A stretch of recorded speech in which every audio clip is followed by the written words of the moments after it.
Hey, you. So glad you are here and that you're joining me today. We are in week 36 still. We are on day 248, and we are still in the book of Ecclesiastes. And I'm just going to go ahead and jump right in and get started. Okay. We are going to read out of Ecclesiastes chapter 7, verses 1 through chapter 9 to verse 18. A good name is better than fine perfume, and the day of death better than the day of birth. It is better to go to a house of mourning than to go to a house of feasting. For death is the destiny of every man. The living should take this to heart. Sorrow is better than laughter, because a sad face is good for the heart. The heart of the wise is in the house of mourning, but the heart of fools is in the house of pleasure. It is better to heed a wise man's rebuke than to listen to the song of fools. Like the crackling of thorns under the pot, so is the laughter of fools. This too is meaningless. Extortion turns a wise man into a fool, and a bribe corrupts the heart. The end of a matter is better than its beginning, and patience is better than pride. Do not be quickly provoked in your spirit, for anger resides in the lap of fools. Do not say, "Why were the old days better than these?" For it is not wise to ask such questions. Wisdom, like an inheritance, is a good thing and benefits those who see the sun. Wisdom is a shelter, as money is a shelter, but the advantage of knowledge is this: the wisdom preserves the life of its possessor. Consider what God has done. Who can straighten what he has made crooked? When times are good, be happy, but when times are bad, consider God has made the one as well as the other. Therefore, a man cannot discover anything about his future. In this meaningless life of mine, I have seen both of these: a righteous man perishing in his righteousness, and a wicked man living long in his wickedness. Do not be over righteous, neither be over wise. Why destroy yourself? Do not be over wicked, and do not be a fool. Why die before your time? It is good to grasp the one and not let go of the other. The man who fears God will avoid all extremes. Wisdom makes one wise man more powerful than 10 rulers in a city. There's not a righteous man on earth who does what is right and never sins. Do not pay attention to every word people say, or you may hear your servant curse you. For you know in your heart that many times you yourself have cursed others. And this I tested by wisdom, and I said, I am determined to be wise, but this was beyond me. Whatever wisdom may be, it is far off and most profound. Who can discover it? So I turned my mind to understand, to investigate, and to search out wisdom and the scheme of things, and to understand the stupidity of wickedness and the madness of folly. I find more bitter than death the woman who is a snare, whose heart is a trap, and whose hands are chains. The man who pleases God will escape her, but the sinner she will ensnare. Look, says the teacher, this is what I have discovered. Adding one thing to another to discover the scheme of things. While I was still searching but not finding, I found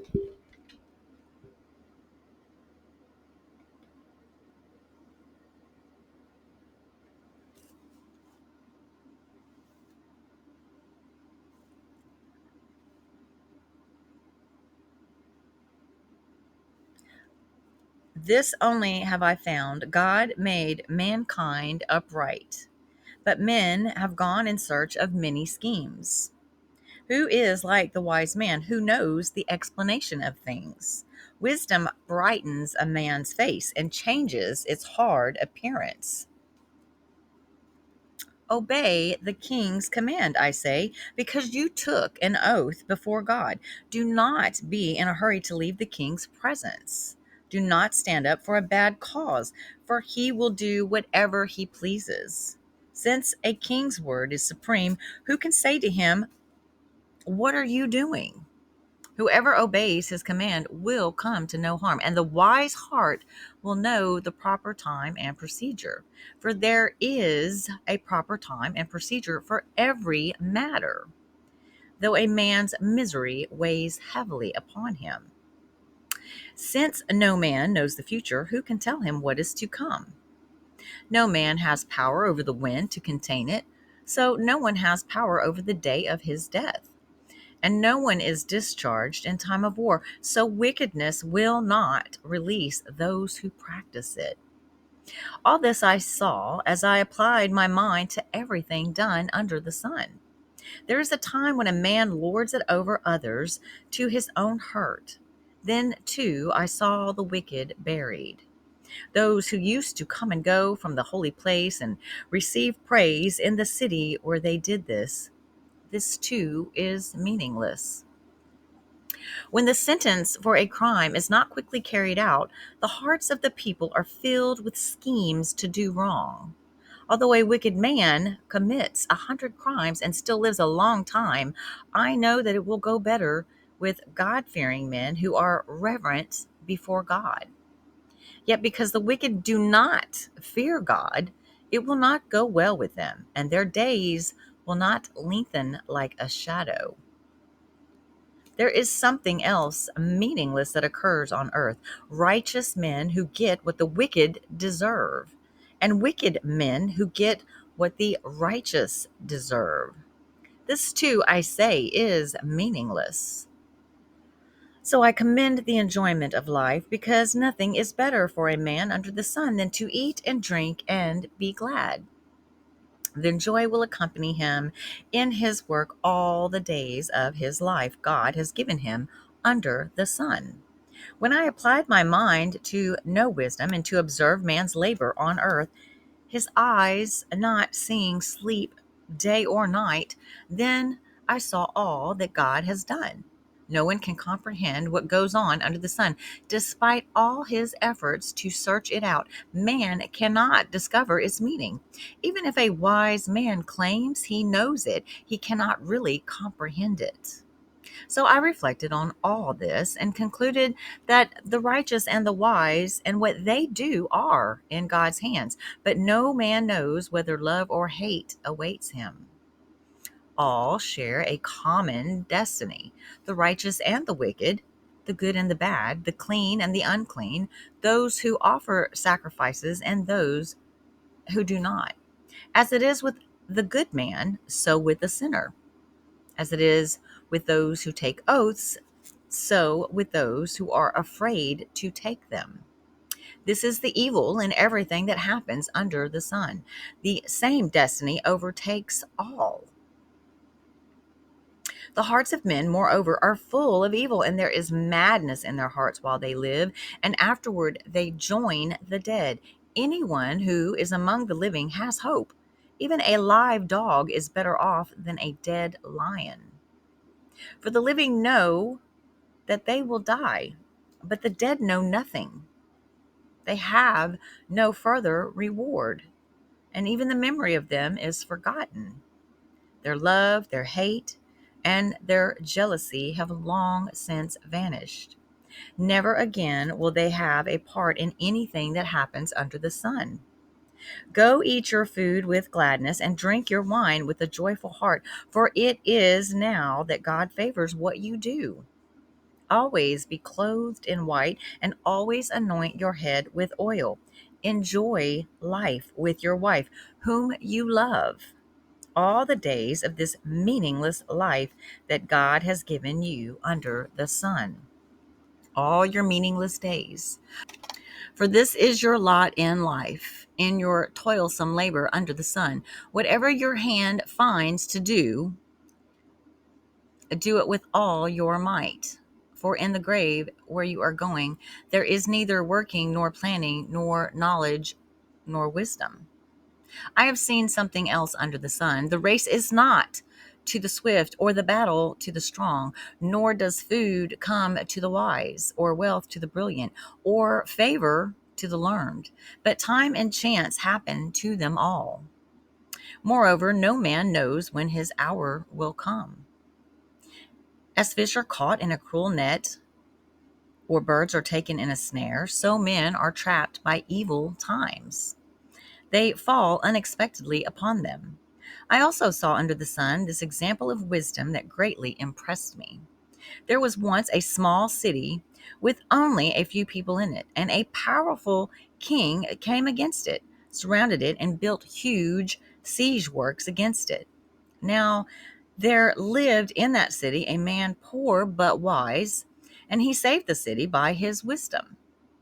But nobody remembered that poor man. So I said, wisdom is better than strength. But the poor man's wisdom is despised, and his words are no longer needed.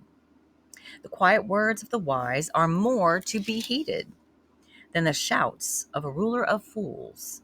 Wisdom is better than weapons of war, but one sinner destroys much good. Now we're going to read out of New Testament, the book of 2 Corinthians, chapter 7, verses 8 through 16. Even if I caused you sorrow by my letter, I do not regret it. Though I did regret it, I see that my letter hurts you, but only for a little while. Yet now I am happy, not because you were made sorry, but because your sorrow led you to repentance. For you became sorrowful as God intended, and so were not harmed in any way by us.